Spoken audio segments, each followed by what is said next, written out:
Bu videoda Otolist diliyle yazdığım kesik boru açılım programını göstereceğim. Kesik boru açılımı için daha önceden AutoCAD VBA kodlarıyla bir program yazıp kanalımda tanıtmıştım. O programdaki VBA kodlarını Otolist'e uyarladım ve programı biraz da geliştirdim. Programın işlevi ölçüleri verilen kesik borunun açılımını çizmek. Programı incelemek için önce yüklenmesini ve çalıştırılmasını göstereyim.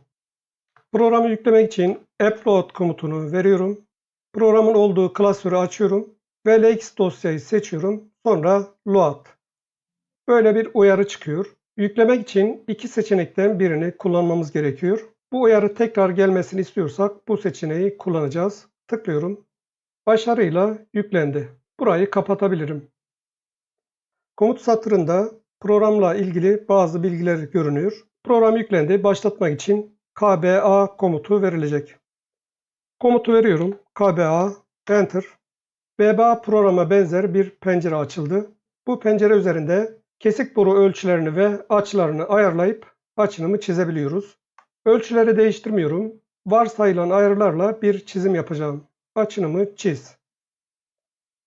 Başlangıç noktası sol alt köşesi. Tıklıyorum.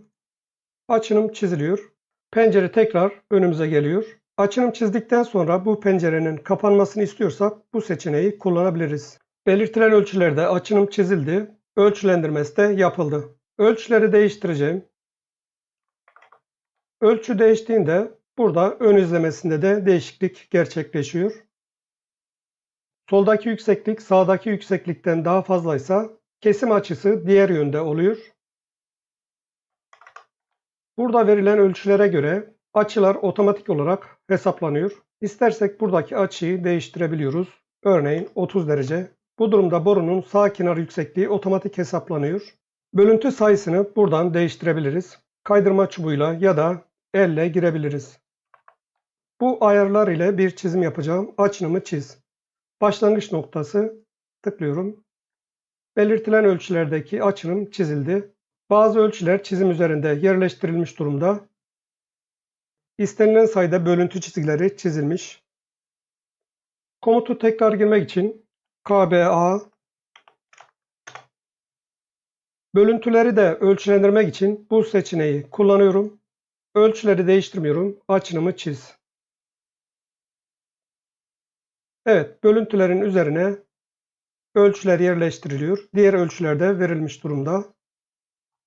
Ölçü çizgilerinin altında bölüntü çizgileri de bulunuyor.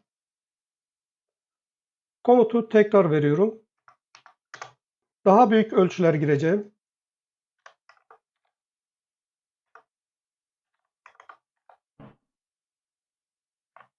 Bölüntü tablosunu ekle seçeneğinde seçiyorum. Sonra açılımı çiz.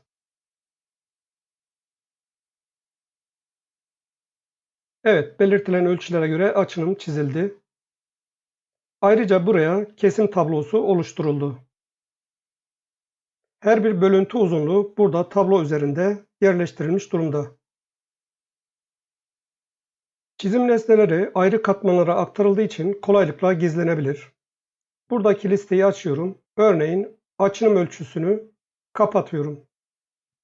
İstersek bölüntü de kapatılabilir. Tabloyu da kapatıp açabiliyoruz. Ölçülendirme çizim büyüklüğüne göre orantılanıyor. Örneğin bu boyuttaki bir çizimde bu şekilde ölçülendiriliyor. Daha küçük bir çizimde ise daha küçük boyutlarda çiziliyor.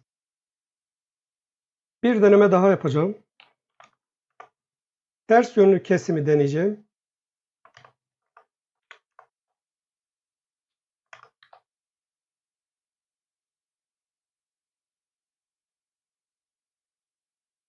Evet, ters yönlü kesimde de bu şekilde bir açılım ortaya çıkıyor. Evet, programın özellikleri bunlar. Programı beğendiyseniz ve kullanmak istiyorsanız video açıklamalarına bakınız.